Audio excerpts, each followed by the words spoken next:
India China relations जो presently हैं उनको आप कैसा देखते हैं?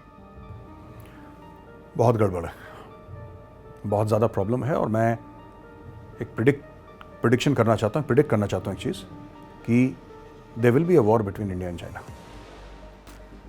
ये आपने अपने प्लेटफॉर्म पे भी बोला हुआ है, लेकिन व्हाट मेक्स यू से दिस?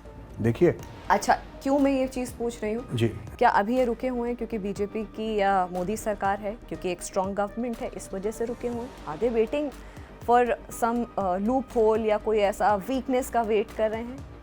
अगर आप ये बोल रहे हैं कि वॉर, नहीं, मुझे नहीं लगता। अभी देखिए, बात ये हो रही है कि चाइना अभी फंसा हुआ है थोड़ा सा। चाइना की इकोनॉमी ख़राब चल रही है।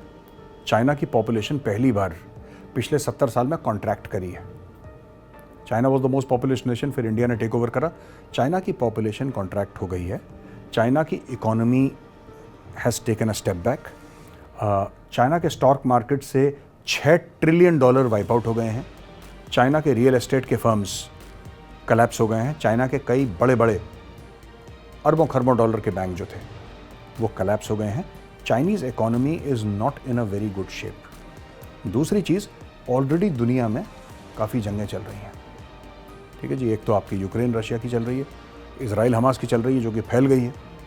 तो यहाँ पे हॉरिजॉन्टल एस्केलेशन हो गया। यानी कि हॉरिजॉन्टल एस्केलेशन में व्यूअर्स को समझा दूँ कि जैसे एक वर्टिकल एस्केलेशन होता है कि जिसमें और बड़े हथियार आप इस्तेमाल करते हैं, और हॉरिजॉन्टल एस्केलेशन वो होता है जिसमें ज़मीनी तौर पे जो जैसे इतनी लड़ाई हो रही है, फिर ये ज़मीन के एरिया में फैलती रहेगी। That is called horizontal escalation.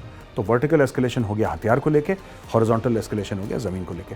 सो मुझे ऐसा लग रहा है कि China is adopting a wait and watch.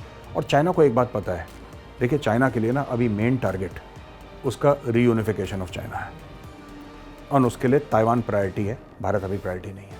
धक्का देगा धीरे धीरे भारत को, लेकिन उसकी असली प्रायोरिटी जो है, जो असली वादे करे हैं शी जिनपिंग ने अपने लोगों से, that is all related to Taiwan.